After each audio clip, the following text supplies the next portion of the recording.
dan kiranya menjadi berkat.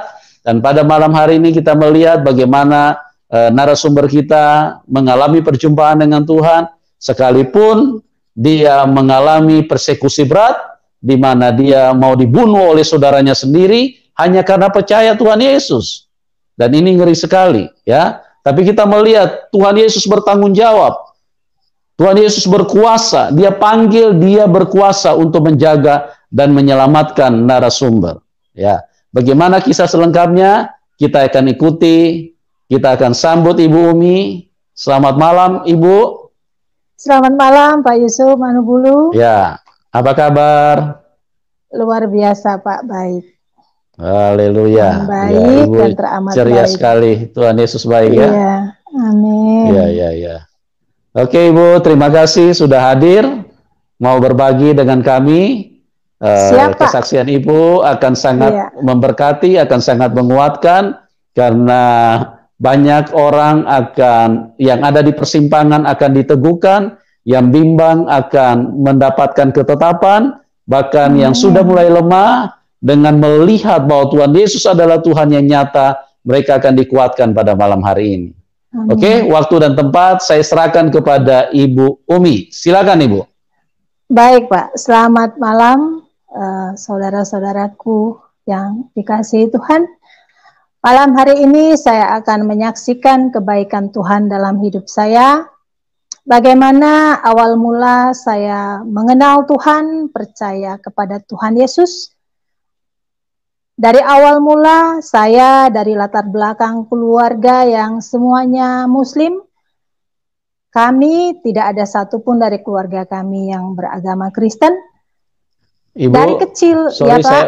Ibu Umi, sorry saya potong sebentar. Mungkin posisi duduknya agak mundur sedikit Ibu, supaya wajah Ibu bisa terlihat lebih jelas. Agak mundur sedikit, ya. Oke. Iya, baik Pak. Ya. Oke. Silakan Ibu dilanjutkan. Iya, baik. Shalom, selamat malam saudara-saudaraku yang dikasihi Tuhan. Malam hari ini saya akan menyaksikan bagaimana kebaikan Tuhan dalam hidup saya. Dimulai pertemuan saya bertemu dengan Tuhan Yesus ketika saya masih gadis. Pada tahun 89 saya mengalami pergumulan yang sangat berat.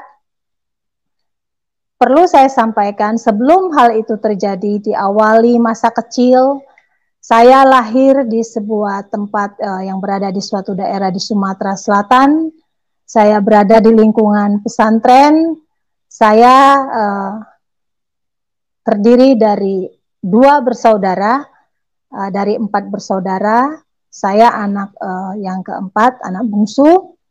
Saya dibesarkan dari lingkungan keluarga pesantren. Mengapa seperti itu? Karena di lingkungan tempat saya lahir, disitulah tempat berdirinya sebuah pesantren besar di Palembang.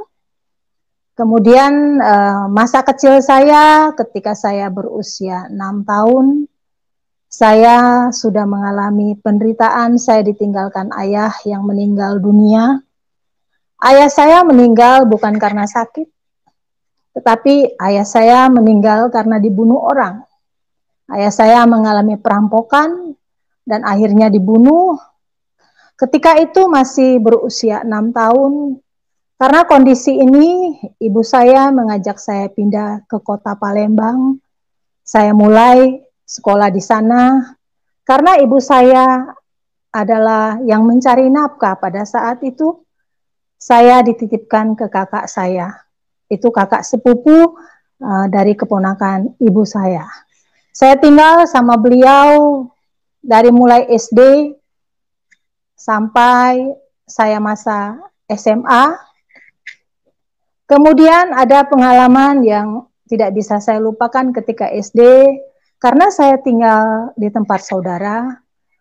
Di usia saya yang masih kecil, saya harus bangun pagi-pagi jam 5 subuh, wajib bangun, kemudian sholat subuh, kemudian saya melakukan pekerjaan rumah tangga jam 6 pagi, kemudian saya berangkat ke sekolah sampai siang.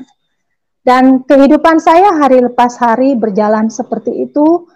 Sedari kecil saya harus bekerja keras, membantu, membanting tulang untuk karena saya menumpang di rumah saudara, saya jadi harus menempatkan diri dengan sebaik-baiknya. Di sana saya dididik keras, kalau saya terlambat bangun jam 5 pagi, pasti saya akan dimarah, bahkan dipukul. Saya wajib sholat subuh.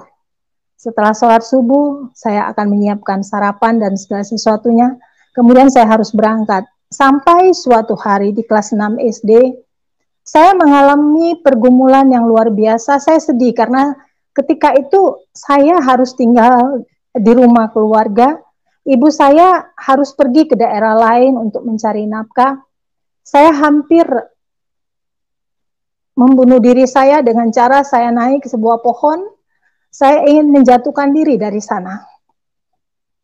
Tetapi Tuhan baik, di tengah itu walaupun angin kencang, saya tidak terjatuh, tapi saya akhirnya dipanggil sama kakak sepupu saya di mana saya tinggal. Kalau kakak sepupu saya ini, dia orangnya baik, karena dia lulusan IAIN. Kemudian, tetapi saya yang merasakan yang tidak enak itu dengan kakak ipar. Karena mungkin kakak ipar saya terganggu dengan kehadiran saya di rumahnya. Sehingga seringkali saya diperlakukan tidak adil. Kalau saya ingat ini, saya akan seringkali merasakan ingin menangis. Ketika mereka makan enak, saya tidak dikasih.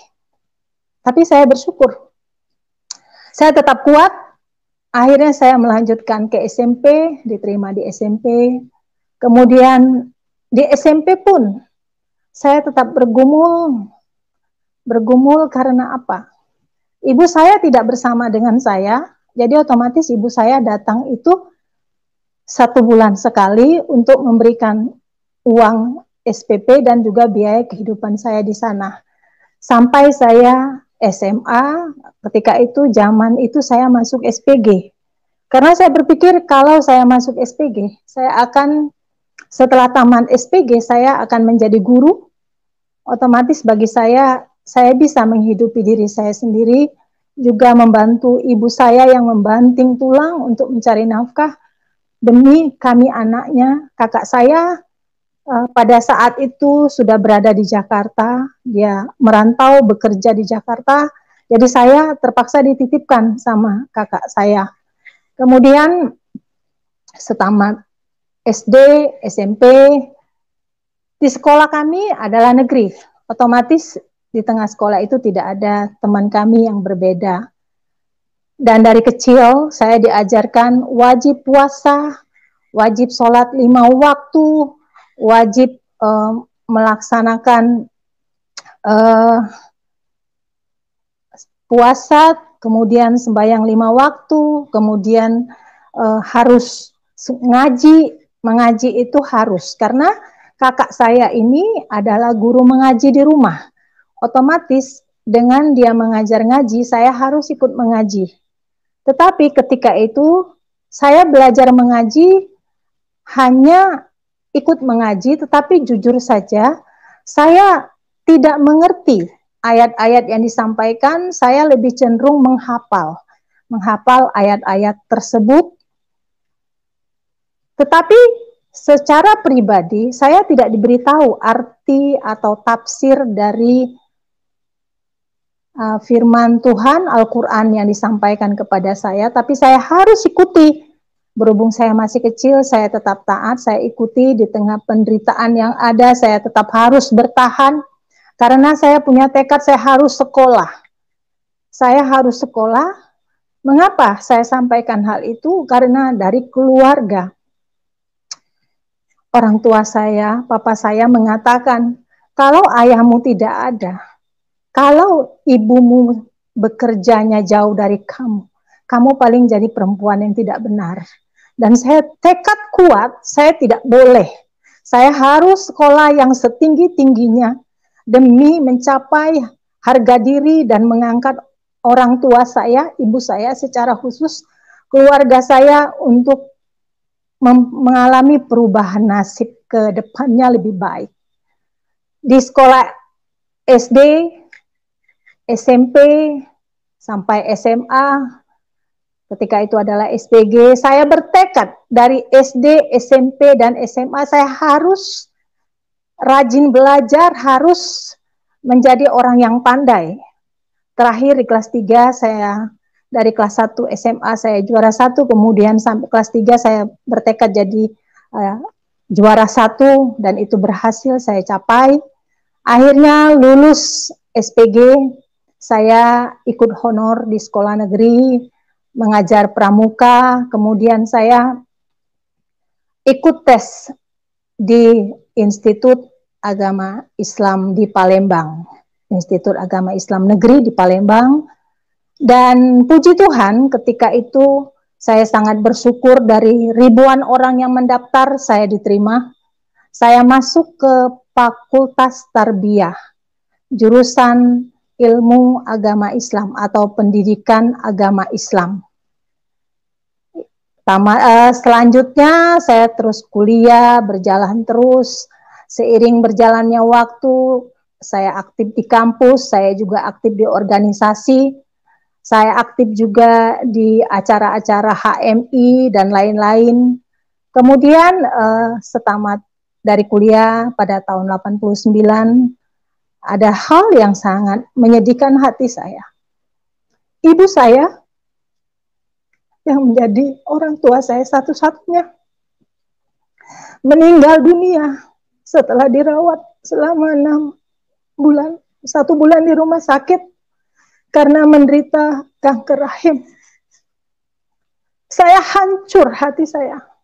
Tetapi sambil saya kuliah, saya terus bertekad untuk merawat ibu saya, dan akhirnya suatu saat ketika selama saya merawat ibu di rumah sakit, saya kuliah, pulang pergi kuliah pagi, pulang siang, kemudian merawat ibu di rumah sakit sampai 1 bulan. Setelah 1 bulan, ibu dibiopsi, kemudian dokter memanggil saya karena saya anaknya satu-satunya. Dan dokter memberi informasi, Umi, mamamu sakit kanker stadium 4. Dan waktu umurnya hanya 6 bulan. Saya berusaha ketika itu, jujur saja, saudara-saudaraku, dunia saya rasanya mau hancur. Saya rasanya mau mati. Mengapa? Karena orang tua saya satu-satunya akan meninggal dunia. Itu diagnosa dokter.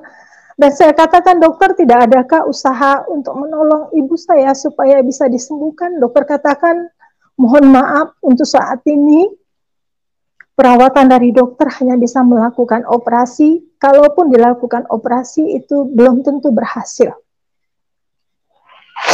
Akhirnya kami disarankan dokter untuk pulang. Ibu saya pulang ke rumah. Saya merawat ibu saya sampai 6 bulan, masa apa yang dikatakan dokter benar adanya. Ibu saya singkat, akhirnya meninggal dunia di pangkuan saya. Saya hancur, saya sedih sekali.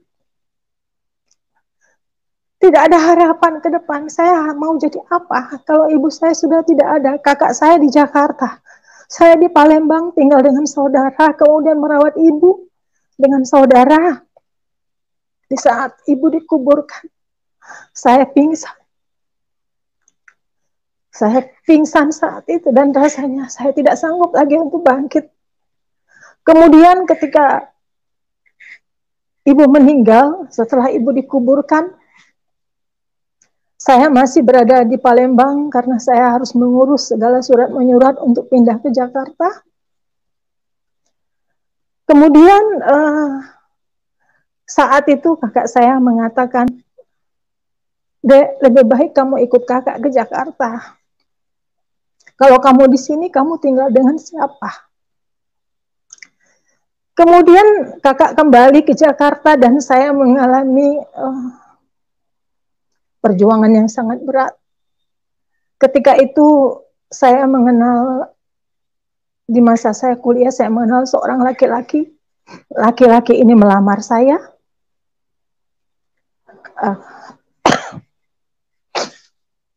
Mohon maaf. Bapak Ibu, melamar saya, kemudian di tengah berlangsungnya lamaran, menentukan waktunya pernikahan atau resepsi, satu saudara kami mendapat informasi bahwa dia menghamili anak orang lain. Akhirnya pernikahan saya dibatalkan, keluarga saya membatalkan pernikahan, dan dia mengatakan, daripada saya putih mata, lebih baik saya putih hati. Daripada dia hidup, lebih baik dia mati. Ternyata apa yang dia sampaikan itu benar adanya. Dia ketika itu, saya tidak mengerti apa namanya, tapi saya dibuat oleh dia, saya seperti hampir gila. Dan di tengah saya sakit, orang ini masih ada, saya juga bingung. Jauh dari orang ini saya benci. Tetapi kalau dia datang, saya tidak bisa mengatakan atau menolak. Akhirnya keluarga Tante Om di Palembang memberi informasi ke kakak saya yang mengatakan lebih baik adikmu dibawa pergi ke Jakarta daripada dia nanti mengalami penderitaan yang berkepanjangan dengan orang ini. Singkat cerita, akhirnya pada tahun 89 saya dibawa ke Jakarta oleh kakak saya. Tapi sebelumnya, Bapak Ibu, saudara-saudara semua, saya di saat saya sakit itu, saya diobati oleh keluarga saya sendiri, dan dari keluarga itu mengatakan, saya tidak boleh pulang ke Palembang kalau tanpa dengan keluarga atau dengan suami saya. Karena kalau tidak, saya akan terus diserang oleh laki-laki tersebut. Sampailah saya di Jakarta, saya ngekos di Jakarta, tinggal di orang Palembang, kakak saya titipkan di sana. Dia cukupi segala kebutuhan saya. Kemudian setelah 1 bulan saya di Jakarta, saya mencoba bekerja di salah satu perusahaan di Jakarta. Kemudian saya tinggal di situ, kehidupan berjalan seperti biasa. Tapi Bapak Ibu, saudara-saudaraku, dengan kepergian ibu saya, dengan kondisi yang saya alami, hati saya hancur. Saya ke Jakarta tidak ada harapan. Saya mau jadi apa di Jakarta ini? Tetapi dari kakak saya memberikan semangat untuk saya harus bangkit. Saya tidak boleh sedih berkepanjangan. Dan saya tinggal di rumah orang Palembang selama 6 bulan di sana. Kemudian pada saat itu, ketika saya tinggal di sana, saya mendengar satu khotbah dari seorang ustadz yang terkenal. Ketika itu Maulid Nabi dan menjelang, saya ingat menjelang bulan puasa. Dan kemudian saya mendengar khotbah. Saat itu saya tidak mengerti karena saya tidak menyaksikan dan tidak berada di sana. Kemudian saya mendengar ada satu kata, jangan sampai dari keluargamu ada yang menjadi kafir seperti Yusuf Roni. Saya bingung ketika itu. Saya karena tempat tinggal saya dengan lapangan itu sangat dekat, otomatis ketika khotbah itu berlangsung terdengar sangat jelas. Kemudian saya bingung, siapa itu Yusuf Roni ya? Kok dikatakan seperti itu? Kemudian saya berkenalan dengan teman saya ini orang Kristen. Dia sangat baik kepada saya. Dia sangat care dengan saya, sangat perhatian. Suatu saat karena kondisi sudah tidak baik, di mana saya ngekos dengan orang Palembang, salah satu anaknya ingin dijodohkan dengan saya, tapi saya tidak suka. Akhirnya banyak hal yang terjadi, penderitaan bertambah. Saya pindah kos sendiri di tempat lain, masih di dekat situ juga. Kemudian saya ngekos sendiri sambil bekerja rutinitas seperti biasa. Dan pada saat itu tanpa saya rencanakan, saya berkenalan dengan seorang laki-laki yang saat ini menjadi suami saya. Saya tidak tahu latar belakangnya dia dari mana, tapi yang saya tahu dia adalah laki-laki yang baik. Kemudian suatu saat saya menemukan di tempat tinggalnya buku yang bertuliskan Isa Al-Masih menurut Al-Quran dan Alkitab. Saya tanya kepada dia, mohon maaf, si kakak ini saya katakan, kenalan saya ini, apakah kamu Islam ataukah kamu Kristen? Terus dia jawab, dia katakan saat itu, saya beragama Kristen, tetapi di keluarga saya, kakak saya yang tertua haji, om-om saya semuanya Muslim, dan kami ada 4 orang bersaudara itu Kristen, jadi kakak saya satu masuk Islam dan dia adalah haji. Dia salah satu ketika itu adalah menjadi salah satu orang yang kepercayaan dari salah satu untuk umroh orang naik haji. Beliau adalah sebagai guide-nya untuk orang-orang yang berangkat haji. Perkenalan dimulai dengan sana, kemudian ada satu yang membuat saya akhirnya mengenal Tuhan, Bapak Ibu. Teman saya yang beragama Kristen ini memberikan satu kertas traktat kepada saya yang di traktat itu saya lihat tulisannya berasal dari Bapak Amran Amri. Kemudian dia membahas di sana Isa Al-Masih menurut Al-Quran dan Alkitab. Kemudian saya diberikan itu, sementara teman saya ini setiap hari bertanya, Umi, apakah sudah dibaca? Saya katakan belum. Berjalannya waktu 1 bulan, akhirnya dia tanya terus, saya jujur di hati saya, saudara-saudaraku kesal. Saya jengkel, marah juga, karena saya pikir dia tahu, saya ini Islam. Kenapa dia mesti bawa saya ke Kristen? Kenapa dia mesti menunjukkan hal itu? Kemudian akhirnya suatu saat dia datang lagi pada Minggu pagi, Umi mau nggak ikut ke gereja? Tambah sebel saya, tambah jengkel. Terus dia katakan seperti, Umi, ini lembaran traktat ini kamu baca, ini saya kasih kamu Alkitab.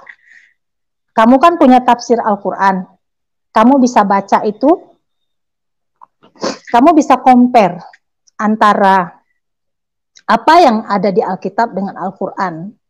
Di hati saya saat itu mengatakan, ini orang keterlaluan juga ya, orang Islam kok disuruh baca Alkitab, dikasih Alkitab pula. Cuman karena dia baik dengan saya, selama saya berada di dekat dia, bertetangga dengan dia, saya terima Alkitab itu dan saya mulai, pada saat itu saya ingat bulan puasa, saya menjalankan ibadah puasa 1 bulan penuh. Kemudian setelah 1 bulan penuh saya berpuasa, saya mulai bertahap membuka kertas yang diberikan kepada saya itu dengan tujuan adalah untuk membuktikan kepada dia bahwa dikatakan di sana Isa anak Maryam adalah Yesus Kristus Tuhan. Bagi saya itu hal yang tidak mungkin, karena apa? Di pengajaran saya yang lama, jangankan Isa anak Maryam, Isa Al-Masih dengan disebut orang adalah Yesus Kristus itu Tuhan, saya mendengar Tritunggal yang Esa saja, bagi saya itu sesuatu yang tidak mungkin. Karena apa? Di pengajaran saya dulu mengatakan, ketika saya sembahyang, saya ingat ada ayat yang mengatakan bahwa Tuhan itu tidak beranak dan tidak diberanakan. Sementara saya mendengar dari kesaksian teman saya ini, ada Allah Bapa, ada Allah Anak, dan ada Allah Roh Kudus. Saya pikir ini impossible, nggak mungkin. Yang namanya Tuhan tidak beranak dan tidak diperanakan. Tetapi apa yang Dia berikan kepada saya gumuli itu, saya compare antara apa kitab yang Dia berikan dengan Al-Quran yang saya miliki saat itu, tafsir Al-Quran. Saya pelajari itu dengan seksama, bertahap tapi pasti, saya pelajari terus. Akhirnya pada titik tertentu, saya merasakan kelelahan, keletihan, saya bingung. Karena apa? Di satu sisi saya sembahyang, puasa, di sisi lain saya juga membaca Alkitab. Sementara juga Tuhan izinkan saya berkenalan dengan pacar atau suami saya ini Kristen. Saya jujur saja, saya berkata di dalam diri saya sendiri, saya tidak akan pindah agama karena laki-laki. Bukan saya sombong, tetapi itulah prinsip hidup saya karena saya diajarkan dari kecil. Sembahyang yang taat, tahajud sangat rajin, istihoro sangat rajin, kemudian ibadah saya usahakan untuk tidak pernah tinggal, puasa tidak hanya puasa wajib, tapi saya lakukan juga puasa sunat. Masa saya mesti menjadi Kristen? Kemudian teman saya atau pacar saya saat itu mengatakan, kamu tahu nggak siapa itu Yesus? Saya katakan Yesus adalah Isa Al-Masih, anak Maryam. Itu yang saya tahu. Terus dia katakan Yesus itu Tuhan. Tidak, saya bilang. Yesus bukan Tuhan. Yesus adalah nabi. Dari 25 nabi, Yesus adalah salah satu nabinya. Terus kemudian perjalanan kami tidak berjalan dengan semestinya. Karena apa? Saya bertekad, tadi sudah saya katakan, dengan kondisi saya berangkat ke Jakarta, latar belakangnya seperti apa. Saya bertekad saya harus sekolah. Kemudian di samping saya bekerja, saya juga mengambil lagi kursus-kursus keterampilan yang lain, sehingga bahasa Inggris, sekretaris, perpajakan, pokoknya saya punya bertekad sekolah. Saya harus sekolah. Jadi pulang bekerja, saya menganjurkan lagi kuliah lagi, sekolah lagi.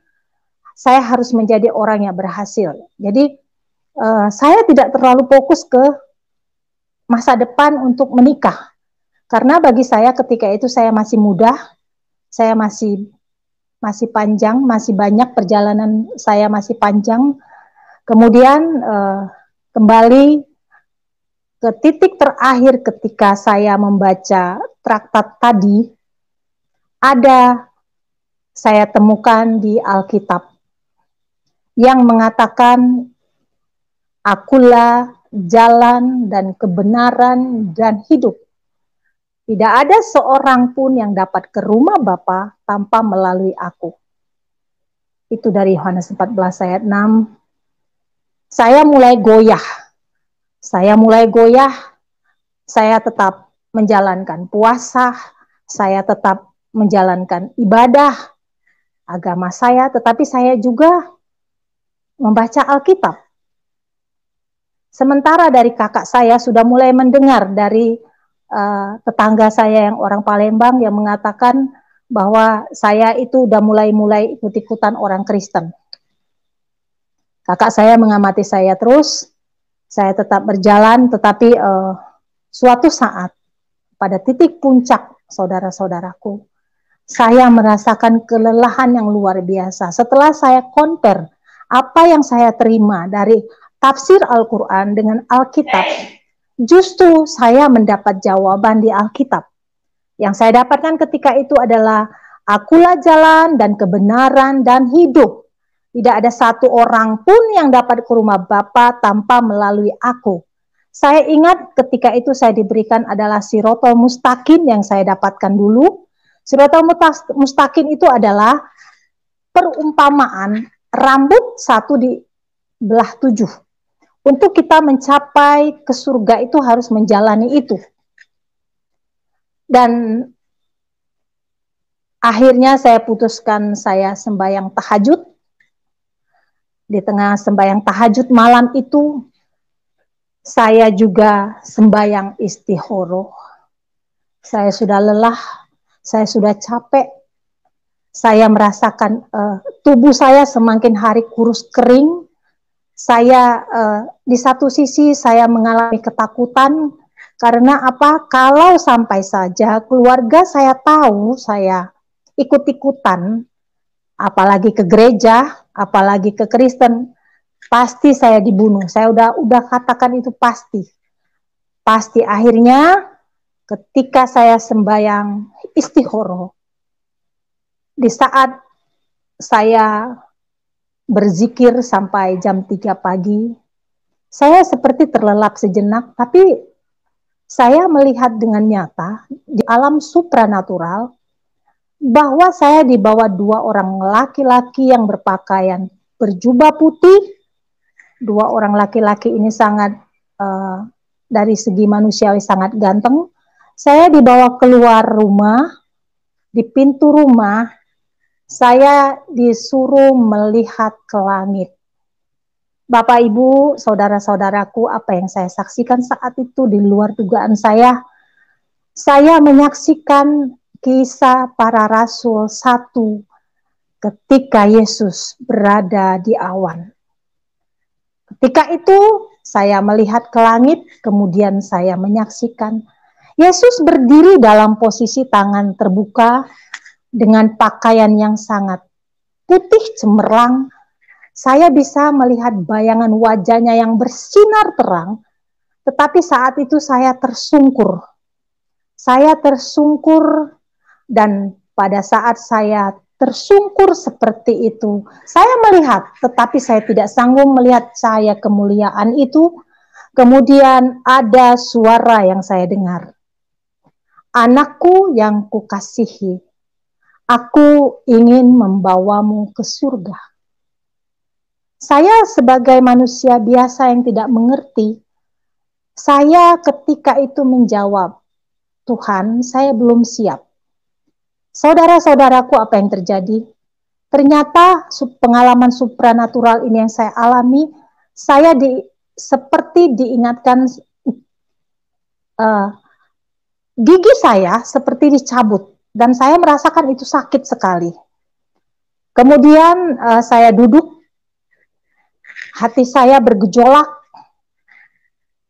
Saya meminta agar Tuhan menyatakan dirinya kalau memang Tuhan itu hidup, dan Tuhan sudah menyatakan dirinya. Kemudian pagi hari saya sampai dari jam 3 itu saya tidak bisa tidur sampai pagi. Saya akhirnya mengetok rumah teman saya yang Kristen ini. Saya katakan dialah yang menjadi kakak rohani saya. Saya katakan kepadanya minta tolong doakan saya. Saya tadi malam, tadi pagi, jam 3 pagi saya mengalami seperti ini. Saya ceritakan apa yang saya alami, kemudian dia doakan, terus dia katakan seperti ini. Umi, Tuhan sudah menyatakan diri kepadamu. Alangkah baiknya kamu memantapkan hati untuk mengikut dia. Karena dia adalah satu-satunya Tuhan, jaminan setiap umat manusia untuk bisa mencapai ke surga. Saya diam saja, saya hanya minta didoakan. Kemudian saya terus bergumul, saya tetap dalam kondisi tidak bulan puasa, saya puasa. Saya minta petunjuk dari Tuhan, apa yang harus saya lakukan. Kemudian teman saya mengatakan seperti ini, Umi, supaya kamu tidak terombang-ambing dengan keadaan saat ini, alangkah baiknya kamu dibaptis. Saya tanyakan dengan dia, itu dibaptis apa? Dia jelaskan dibaptis adalah sebagai tanda orang percaya kepada Tuhan, menerima keselamatan daripada Tuhan, dan dia dicelupkan ke air, dibaptis untuk menerima keselamatan daripada Tuhan sebagai tanda bahwa dia adalah pengikut Kristus. Ketika itu saya belum mengerti.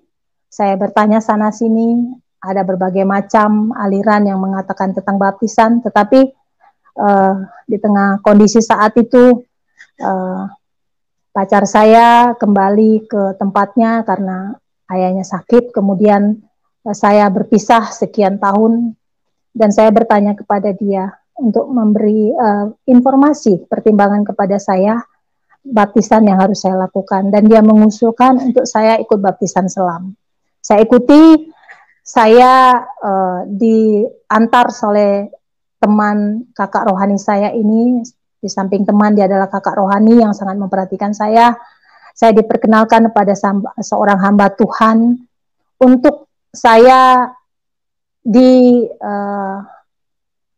diajar, diperkenalkan kepada kebenaran firman mengenai ayat-ayat baptisan. Kemudian ketika itu saya dibaptis dengan beberapa latar belakang yang sama dengan saya. Ada 8 orang sama-sama dibaptis. Kami dari belakangnya dari suku Kedar. Kami dibaptis. Kemudian saya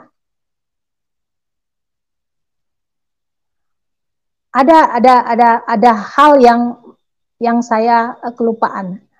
Sebelum saya memutuskan untuk dibaptis, ada pengalaman supranatural yang saya alami.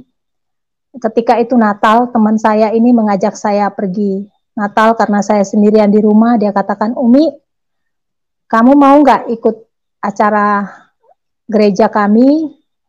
Kemudian dia bilang, di sana ada artis-artis yang terkenal, antara lain Diana Nasution, Ade Manahutu, Edi Slitonga, artis-artis rohani saat itu.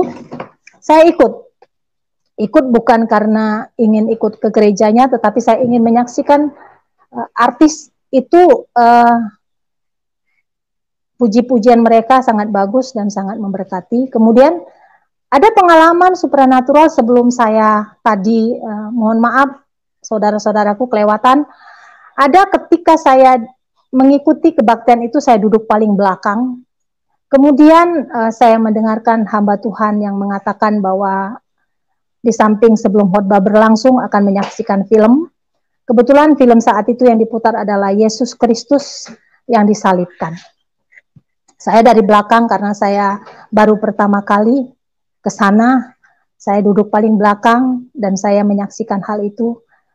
Ketika film berlangsung, pada saat Yesus disalibkan, Yesus dipukul, Yesus berdarah.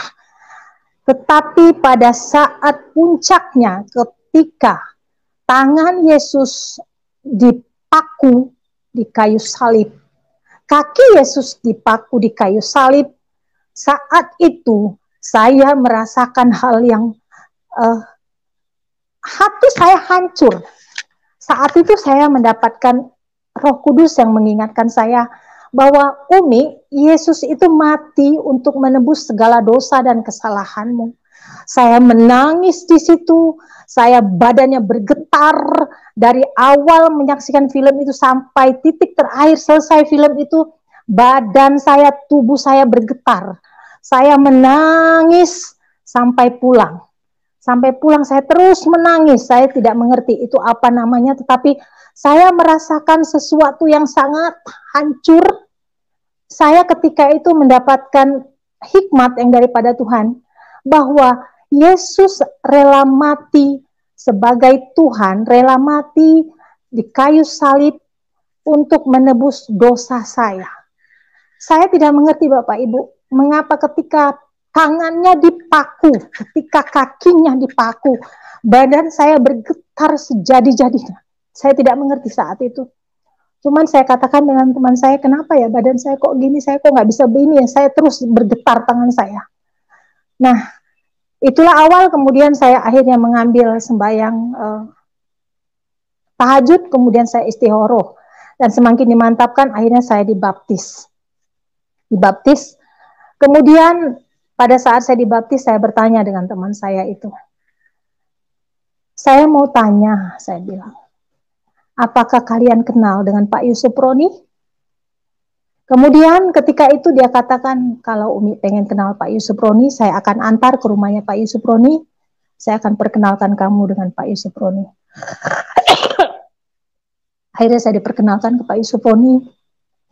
Saya ceritakan apa yang saya alami, apa yang saya rasakan, dan saya sungguh diteguhkan melalui istri Pak Yusuf Roni. Saya didoakan. Dia katakan, Umi, karena kamu backgroundnya dari IAIN, Alangkah baiknya kamu belajar Alkitab dengan serius, agar kamu nanti ketika kamu mengenal Tuhan Yesus, kamu tidak menjadi orang yang Kristen biasa-biasa saja. Agar kamu bisa menyaksikan kebaikan Tuhan dalam hidupmu dan bersaksi kepada keluargamu, karena ada firman Tuhan yang mengatakan, satu orang diselamatkan, maka seisi rumah akan diselamatkan. Saudara-saudaraku, jujur saya takut. Ketika saya didoakan, akhirnya saya katakan, baik Ibu, saya akan ambil sekolah Alkitab. Kemudian saya didaftarkan sama teman saya ini di sekolah Alkitab. Saya ambil sekolah Alkitab malam. Saya dididik di sana, saya mulai diajari bagaimana membaca Alkitab. Kemudian saya juga diajak sama saudara saya ini, kakak rohani saya ini untuk melayani. Saya mulai melayani di guru sekolah minggu, saya ikut pelatihan, kemudian saya melayani juga di pemuda. Dan di tengah sekolah Alkitab ini, saya banyak bertemu dengan hamba-hamba Tuhan yang menjadi pelayan-pelayan Tuhan. Saya dikuatkan, saya diteguhkan, kemudian penderitaan mulai berjalan. Saya diketahui sudah Kristen. Kakak saya mendengar dari tetangga saya bahwa saya seringkali pergi ke gereja.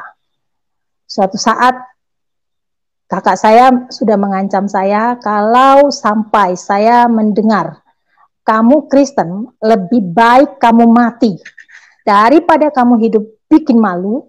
Mama sudah tidak ada, mama sudah meninggal, sementara kamu Kristen, lebih baik kamu mati. Nah, ini ancaman yang saya alami, tapi belum terlaksana, Bapak Ibu, saudara-saudaraku.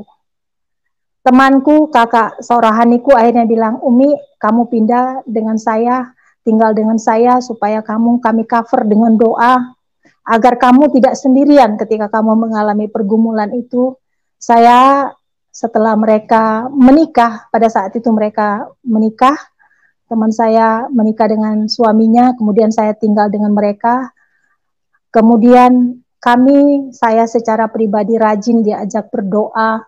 Setiap setiap malam kami diajak berdoa. Kemudian aktif kebaktian, aktif pelayanan juga. Kami ketika itu rajin pelayanan ke rumah sakit, saudara-saudaraku.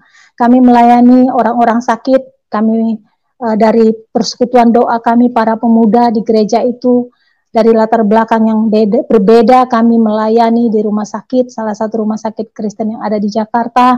Kami mendoakan orang-orang sakit. Kemudian setelah itu kami kumpul, ada satu rumah yang menjadi histori bagi kami, tempat kami berdoa, tempat kami bergumul, tempat kami menyampaikan apa pergumulan kami masing-masing. Itu juga menjadi orang tua angkat saya. Beliau banyak berjasa kepada saya. Ada juga kakak rohani di sana yang latar belakangnya sama dengan saya. Dia latar belakang dari suku Kedar. Dia kemudian bertobat, menikah, dan dia bertobat. Kemudian dia aktif juga dalam pelayanan sebagai guru sekolah minggu, sebagai aktivis di pemuda. Kemudian kami mulailah saya sendiri mengalami pergumulan. Mengikut Kristus ternyata tidak seperti yang kita bayangkan. Mengikut Kristus pasti ada pikul salib. Penderitaanmu dimulai. Di keluarga saya sendiri, saya dikucilkan, saya dibuang, kakak saya mendapat intimidasi dari keluarga, tetapi Bapak Ibu, saudara-saudaraku, ada pengalaman supranatural lagi yang saya alami.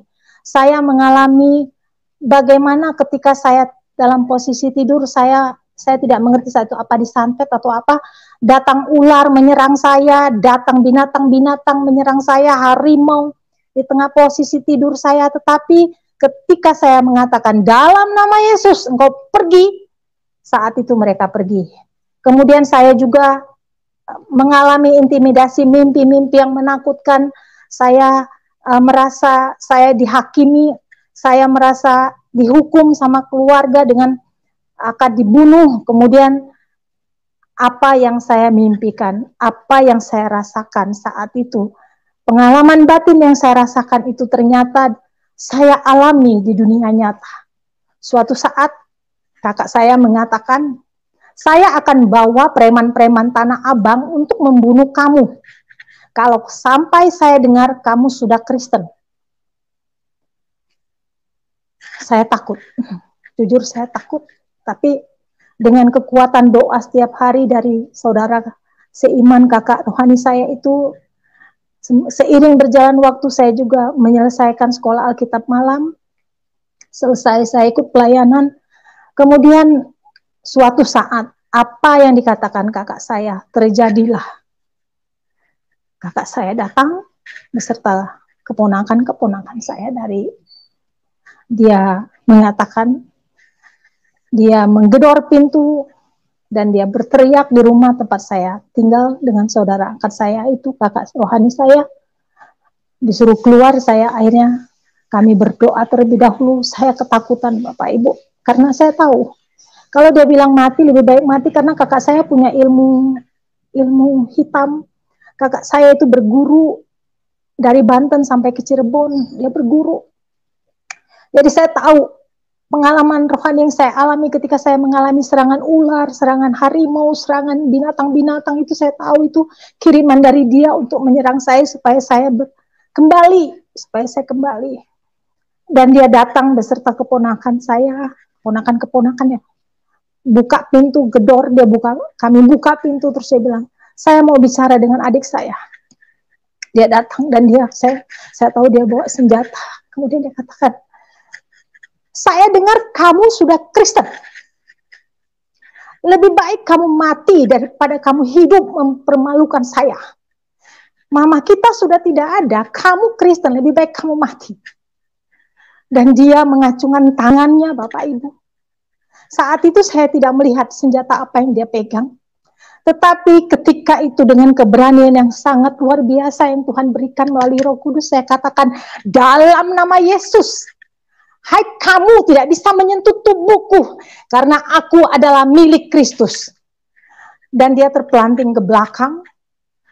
Terus keponakan saya beserta dengan dia beberapa orang mengatakan, kalau begitu titip salam buat Yesusmu. Saya katakan, salammu akan saya sampaikan.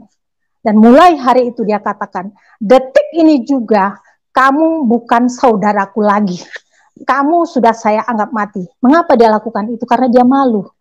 Di tengah kami, di ruang tamu itu ada kakak rohani saya, ada saudara saya, ada teman saya yang satu pelayanan dengan saya, satu kamar dengan saya, menyaksikan hal itu. Mereka juga tahu bagaimana saya mengalami serangan-serangan, saya disantet. Ada terjadi di rumah itu terasa. Dia merasakan bahwa ada roh yang bukan dari Tuhan yang datang menyerang. Dan kakak saya berbalik dan mulai hari itu dia berkata, mulai hari ini kamu bukan saudaraku lagi. Mulai hari ini kamu sudah mati. Itu dia katakan. Dan saya berkata, saya menangis. Saudara-saudara saya sedih. Tapi inilah resiko. Resiko yang saya harus terima. Kemudian dengan cara kasar dia tidak berhasil, akhirnya dia mengirim kakak sepupu saya untuk datang dan menginap beberapa hari di rumah. Dan saya tahu dia tidak hanya sekedar datang, dia datang dengan membawa sesuatu. Mengapa saya rasakan seperti itu? Di tengah saya tidur, saya seringkali dibisikin sesuatu di telinga. Saya merasakan kondisi keberadaan mereka tidak membawa saya nyaman. Dan kemudian akhirnya saya memutuskan, setelah saya tinggal bersama kakak rohani saya menyingkir, saya pindah kos di tempat lain. Karena saya tahu akan membahayakan mereka juga. Saya juga takut daripada saya tiba-tiba dia mengirim preman Tanah Abang untuk membunuh saya lebih baik menyingkir, pergi. Saya pindah kos di tempat lain. Saya tetap bekerja, tapi Bapak Ibu di tengah saya bekerja, jujur saja, saya mengalami penderitaan. Karena apa? Saat itu gaji saya tidak seberapa. Saya sebagai staf, saya harus hidup mencukupi hidup saya 1 bulan, bayar kos, kemudian saya harus mandiri. Ketika kakak saya supply, saya hidupnya tenang, saya enak, saya uang mengalir, saya diberikan uang, uang gaji yang saya terima hanya saya gunakan untuk beli pakaian. Tetapi ketika saya sendiri, saya harus sendiri dan saya dibuang jauh, saya menerima teror berupa telepon, berupa hal-hal lain dari keluarga saya tahu itu. Kemudian saya menyingkir, saya pindah tempat, saya di tempat yang baru. Kembali saya merasakan sendiri, saya sepi, saya sendiri rasanya. Kemudian di samping pengalaman pribadi saya diusir dari keluarga, hampir mati dibunuh kakak saya sendiri, keluarga dari suami saya tidak terima kalau saya berpacaran dengan dia. Dengan alasan saya ini dari Palembang, anak yatim piatu, tidak tahu latar belakangnya, sementara keluarga dia, keluarga dari keturunan raja, keturunan kaya, saya, apalah artinya saya. Dan saya ketika itu ikhlas, saudara-saudaraku. Kalau memang jodoh silakan, kalau tidak ya sudah. Itu sudah keputusan saya, yang paling penting saya bisa mandiri di atas kaki sendiri. Sekalipun hati saya hancur bertahun-tahun. Saudara-saudaraku 7 tahun saya dibuang. Saya terhilang dari keluarga, saya tidak bisa pulang, saya tidak bisa ketemu keluarga. Keluarga tidak ada menjenguk saya sendiri. Saya ngekos dari satu kos ke kos yang lain. Tapi saya bersyukur, di tengah penderitaan yang saya alami, Tuhan selalu baik memakai anak-anak Tuhan menolong saya. Di saat saya sakit, saya terkapar, saya tidak punya uang sama sekali. Tiba-tiba mujizat terjadi, Tuhan kirim orang datang, membawa saya ke dokter, memberi saya uang, dan akhirnya beliau menjadi saudara angkat saya. Akhirnya saya bertambah, memiliki saudara-saudara di dalam Tuhan. Saya di cover, saya ditolong. Tetapi saya tinggal sendiri, kemudian penderitaan selanjutnya bertambah. Suatu saat, setelah sekian tahun, kami berpisah, suami saya kembali ke tempatnya. Saya di Jakarta, kemudian kami menjalin komunikasi hanya melalui surat. Itu pun kalau dibalas ya iya, kalau tidak enggak. Tapi saya tahu, saat itu suami saya kembali karena dijodohkan oleh orang tuanya untuk menikah dengan wanita lain. Saya pasrah. Saya pikir jodoh di tangan Tuhan. Kalau memang jodoh tidak akan lari kemana. Dan yang paling penting saya bisa mandiri untuk saya bangkit dari keterpurukan ini. Kemudian dilanjutkan dengan berikutnya suatu saat di tahun 96. Setelah sekian tahun berpacaran, putus nyambung. Akhirnya tahun 96 saya memutuskan untuk menikah. Sementara saya sudah dibuang sama keluarga. Saya dikatakan dengan segala macam perkataan negatif. Banyak hal negatif yang saya terima, tapi saya ikhlas. Itu adalah pikul salib bagi saya terima. Karena bagi saya, Yesus adalah Tuhan satu-satunya. Dan bagi saya, keselamatan hanya ada di dalam Yesus. Karena apa? Tuhan sudah menyatakan diri. Yang pertama, ketika saya menyaksikan Yesus disalib, saya mengalami kepenuhan Roh Kudus. Yang kedua, ketika saya sembahyang tahajud dan istihoroh, saya bertemu muka dengan Tuhan, sehingga saya mantap untuk mengikut Kristus. Yang ketiga, ketika saya mengalami penderitaan yang teramat sangat, Tuhan banyak menolong saya melalui hamba-hamba Tuhan, melalui anak-anak Tuhan yang menjadi saudara di dalam Kristus. Sehingga ketika saya menderita, mereka menolong. Ketika saya mengalami kondisi tidak punya uang, mereka membantu saya.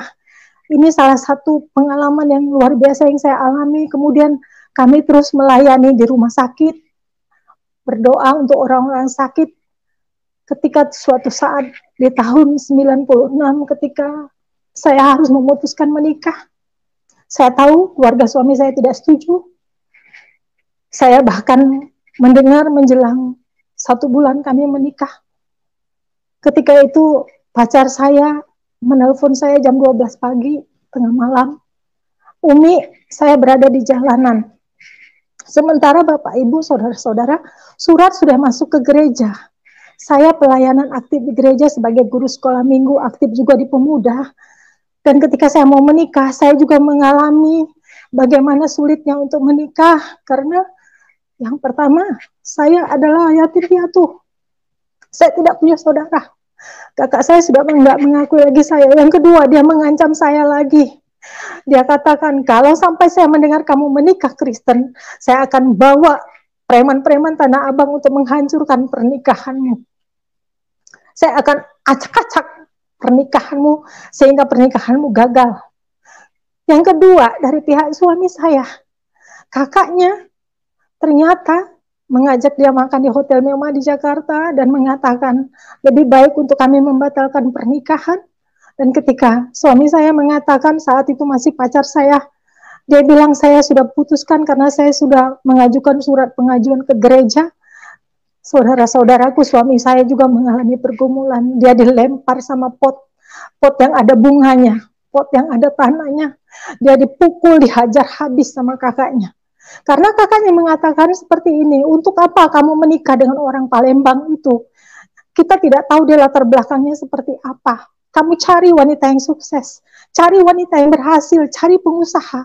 Jangan hanya seorang karyawan yang seperti dia, masih banyak perempuan lain. Dan ketika itu saya sudah hampir putus asa. Mau menikah pun ternyata banyak pergumulan, uang tidak ada. Saya hanya ketika itu memegang uang 1 juta dan dia hanya memegang juga 1 juta. Kami butuh modal banyak untuk menikah. Karena menikah di gereja, kemudian catatan sipil, kemudian ada pesta. Tetapi mujizat kembali saya rasakan.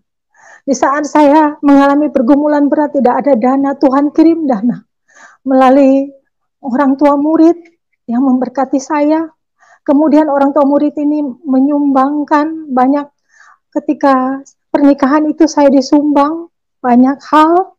Ada dana, ada pakaian, ada banyak hal yang saya terima dari teman-teman seiman. Saya merasakan pertolongan yang Tuhan luar biasa, tetapi Bapak Ibu, saudara-saudaraku, saya merasakan kesedihan. Yang pertama, saya ingin menikah saja susah. Udah mau Kristen susah, mau menikah juga susah. Jangankan didorong, jangankan didukung, saya malah akan disuruh putus dan saya sudah pasrah Bapak Ibu. Kalau memang jadi ya sudah, kalau tidak ya tidak apa-apa. Dan suami saya ternyata di tengah dia kondisinya galau, dia katakan, Umi, kita tetap menikah. Oke, baik, saya mempersiapkan dan saya bersyukur Bapak Ibu saudara saya punya teman persekutuan yang luar biasa. Mereka mendukung doa. Setiap hari mereka mendukung saya dalam doa.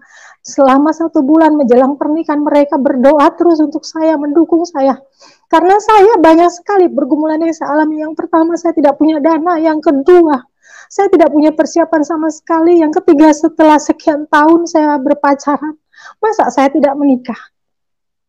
Kakak saya sudah mengatakan, kalau saya dengar kamu menikah dengan cara Kristen, pasti kamu akan saya serang dengan preman-preman Tanah Abang. Karena kakak saya bergaul dengan preman-preman Tanah Abang. Dia bekerja di kota, tetapi lingkungan dia, pergaulan dia adalah preman-preman Tanah Abang. Otomatis saya ketakutan. Di satu sisi dari keluarga suami saya tidak setuju, di sisi lain, tapi saya meminta tanda dengan Tuhan. Tuhan, kalau memang dia jodoh saya, Tuhan Yesus berikan saya petunjuk-Mu agar saya melangkah dengan mantap dan pasti. Dan Tuhan menyatakan dirinya dengan melalui mimpi. Saya kembali diberikan mimpi dengan mendapatkan ayat firman Tuhan yang berbunyi, kalau Tuhan berjanji, Tuhan tidak pernah ingkar janji. Janji Tuhan ya dan amin. Dan saya singkat, akhirnya saya menikah dengan modal kami sendiri, tapi mujizat yang saya alami ketika itu adalah mujizat pesta Kana. Karena apa? Dengan modal kami seadanya, ketika kami menikah dan kakaknya kembali, saudara-saudaranya mengatakan kepada saya, apa modal kalian menikah? Karena kami menikah di gereja, kemudian kami menyewa hotel, kemudian kami pesta, ada dana yang Tuhan berikan. Ketika pertemuan di hotel itu pada saat setelah kami menikah, setelah kami ditahbiskan oleh pendeta bahwa kami resmi sebagai suami istri, keluarganya kumpul, om tantenya, saudara-saudaranya kumpul, dan ketika itu kakaknya kembali menghina saya di tengah keluarga. Tetapi saya menerima itu dengan lapang dada. Karena saya merasakan pertolongan Tuhan luar biasa dari teman-teman saya, saudara-saudara saya di dalam Tuhan, dan mereka menjadi teman dan sahabat saudara saya sampai hari ini. Mereka ada yang menjadi hamba Tuhan, ada yang menjadi penginjil, ada yang menjadi pelayan, karyawan, dan lain-lain, tetapi persaudaraan kami sampai hari ini. Saudara-saudaraku, inilah kesaksian saya ketika saya bertobat, ketika saya menerima Tuhan Yesus, dan yang lebih lanjut di saat menikah. Pernikahan kami tidak direstui keluarga, tetapi kami tetap menikah. Mujizat kembali terjadi, kebutuhan biaya gedung, biaya pesta, Tuhan sediakan di luar dugaan kami, pas seperti apa yang kami harapkan. Sehingga dana yang kami butuhkan cukup untuk restoran, untuk salon, untuk hotel di mana kami menginap. Pengalaman yang berikutnya adalah belum sampai selesai di situ, saudara-saudaraku. Ada pengalaman yang kedua yang saya alami. Kami menikah, mengalami pergumulan, tetapi ada pengalaman terakhir yang semakin hari yang membuat saya semakin harus sungguh-sungguh di dalam Tuhan, harus sungguh-sungguh melayani Tuhan. Saya doakan terus seluruh keluarga saya untuk mereka bertemu Tuhan Yesus secara pribadi, menerima Tuhan Yesus sebagai Tuhan Juru Selamatnya. Di dalam doaku selalu untuk saudara-saudaraku semuanya, agar mereka juga mengenal Tuhan yang benar. Tuhan yang benar hanya ada satu, di dalam nama Tuhan Yesus. Pengalaman yang terakhir yang saya akan ceritakan, Bapak Ibu, saat ini suami saya baru sembuh dari stroke pada tahun 2013. Ada pengalaman supranatural lagi yang saya alami. Saya di tengah ulang tahun saya, suami saya mengalami serangan stroke, pecah pembuluh darah di batang otak. Dia dinyatakan kalau tidak hidup, kalau tidak dilakukan operasi dia akan mati. Tetapi ketika itu ada pengalaman supranatural yang saya alami lagi. Di saat hari pertama dia masuk ruang ICU, saya berada di ruang tunggu, saya menangis di hadapan Tuhan. Tetapi ketika itu saya duduk bersila jam 2 pagi, saya berbicara dengan Bapa di surga, dengan Tuhan Yesus. Saya katakan, Tuhan, ini ulang tahun saya. Masakah dia ulang tahun saya, suami saya koma, hampir mati, pecah pembuluh darah di batang otak, bahkan kata dokter katakan kesempatan dia hidup sangat sedikit. Ketika itu Tuhan berbicara jelas kepada saya, Umi, pada saat Maria dan Marta berteriak ketika Lazarus mati, aku ada di sana, dan saat ini juga aku ada di sini. Dan pada saat itu saya tiba-tiba berbahasa roh. Saya tidak mengerti bahasa yang saya ucapkan apa, tetapi saya mengerti apa yang saya bicarakan sama Tuhan. Ketika itu saya dibawa oleh 2 malaikat ke ruangan ICU. Di dalam alam supranatural, saya bertemu dengan Tuhan, dan saat itu saya melihat hadapan muka dengan muka. Tuhan Yesus menumpangkan tangan di kepala suami saya. Disaksikan 2 malaikat. Tuhan Yesus sangat luar biasa. Pakaian putih cemerlang, sangat suci. Tuhan Yesus mengatakan, saat itu saya melihat Tuhan Yesus menumpangkan tangan di kepala suami saya, dan saya menyaksikan itu bersama teman-teman para hamba Tuhan. Banyak orang yang mendoakan suami saya di ICU, tetapi ketika itu saya sudah tidak sanggup lagi karena Bapak Ibu, saudara-saudara, saya menunggu suami saya sendiri di sana, tidak ada teman, tidak ada saudara. Saya sendiri, saya berada di ruangan itu. Dan pada malam itu, kembali Tuhan menyatakan dirinya, menyatakan mujizat. Saya sampaikan kepada hamba Tuhan yang melayani, yang berdoa. Tuhan Yesus sudah menyembuhkan suami saya. Karena Tuhan Yesus menyatakan diri kepada saya. Dan saat itu, saya percaya 100% suami saya akan sembuh. Esok harinya saya dipanggil dokter ahli saraf mengatakan, Ibu Umi, suami Ibu harus dioperasi. Kalau tidak, suami Ibu Kami tidak tahu nasibnya seperti apa. Saya tanya sama dokter, dokter kalau memang dia operasi, berapa persen pencapaian dokter selama ini? Dokter katakan 50-50. Kemudian saya katakan lagi, ada nggak second opini dokter? Ada. Dilakukan untuk membersihkan darah yang pecah di pembuluh di batang otak itu, dia harus diinfus. Maksudnya apa dokter? Ya, dibor kepalanya Bu, dimasukkan selang di kepala agar darah yang mengumpal itu bisa diambil dan dibersihkan. Saya katakan keberhasilan dokter selama ini berapa persen? 50-50 Bu. Akhirnya saya katakan, ada nggak alternatif yang ketiga? Ada Bu. Alternatif yang ketiga adalah suami ibu kami akan berikan pengobatan secara konservatif, tetapi hanya mukjizat Tuhanlah yang bisa menyembuhkan dia. Saya katakan, dokter saya ambil itu, saya imani itu, suami saya sudah ditemukan Tuhan. Karena saya menyaksikan sendiri, Tuhan menumpangkan tangan di kepalanya. Saya percaya Tuhan Yesus sudah sembuhkan dia. Dokter mengatakan, jadilah sesuai iman ibu. Ya amin, saya katakan. Akhirnya saya ambil keputusan itu.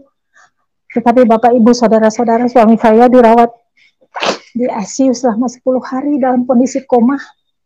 Saya minta tanda lagi sama Tuhan. Tuhan, kalau memang betul suami saya hidup, hari yang ketiga saya katakan, saya ingin suami saya bisa menjawab ketika saya bertanya. Saya tanya, saya ke ruangan ICU, saya tanya, Pak, saya minta nomor telepon kantormu. Karena di HP-nya saya tidak bisa hubungin ke kantor. Kalau saya harus menghubungin kantornya, saya harus melihat ada passwordnya dia. Sementara saya hanya memberitahukan ke pimpinannya saja. Dan ketika itu suami saya menjawab, menyebutkan angka-angka nomor handphonenya. Saya bilang, thanks God, terima kasih. Tuhan baik, ini tanda Tuhan akan sembuhkan dia.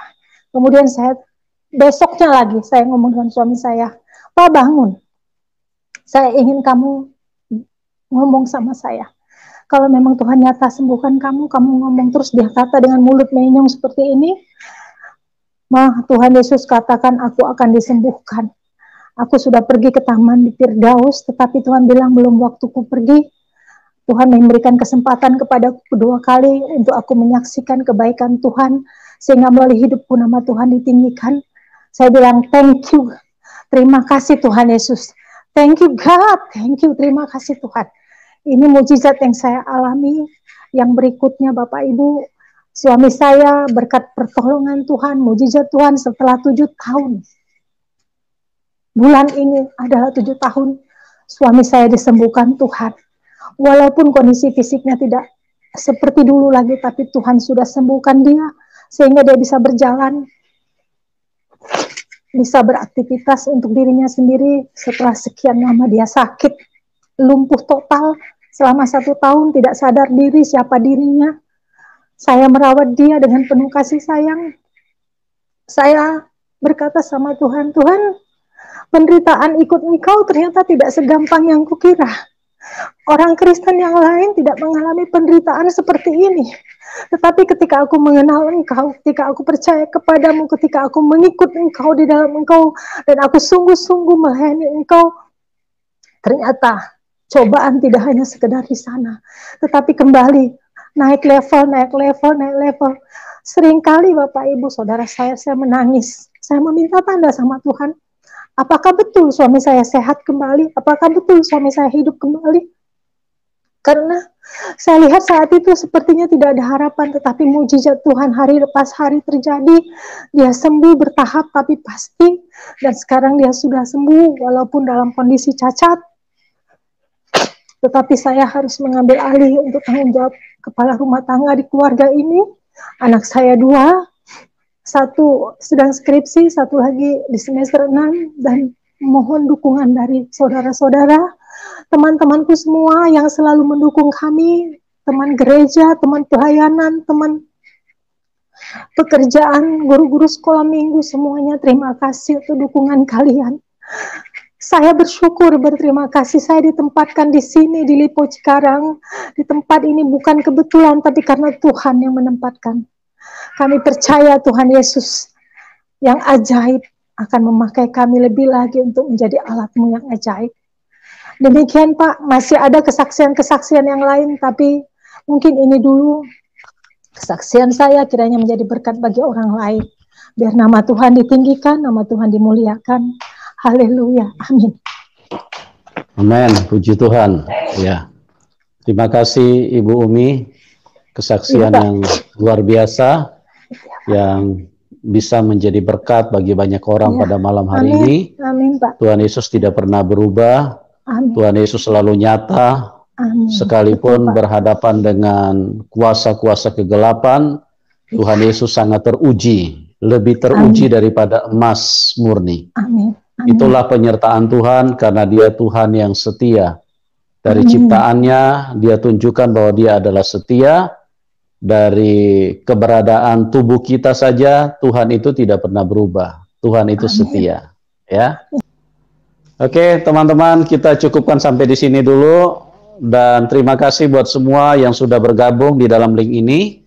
Doa kami, Tuhan Yesus, Tuhan Sang Kehidupan, Tuhan sumber segala kebaikan, Tuhan yang Maha Kuasa, yang Maha Pengasih, biarlah berkat-Nya bisa turun di dalam setiap teman-teman yang selalu di dalam kebutuhan, ya. Dan doa kami supaya semuanya bisa masuk di dalam rencana dan kehendak Bapa di surga. Amin. Dan juga kami sampaikan yang Anda yang diberkati dengan kesaksian dari Ibu Umi, dan juga yang ingin berpartisipasi mendukung pelayanannya Ibu Umi, silakan di bawah layar YouTube kami sudah cantumkan nomor rekening beliau.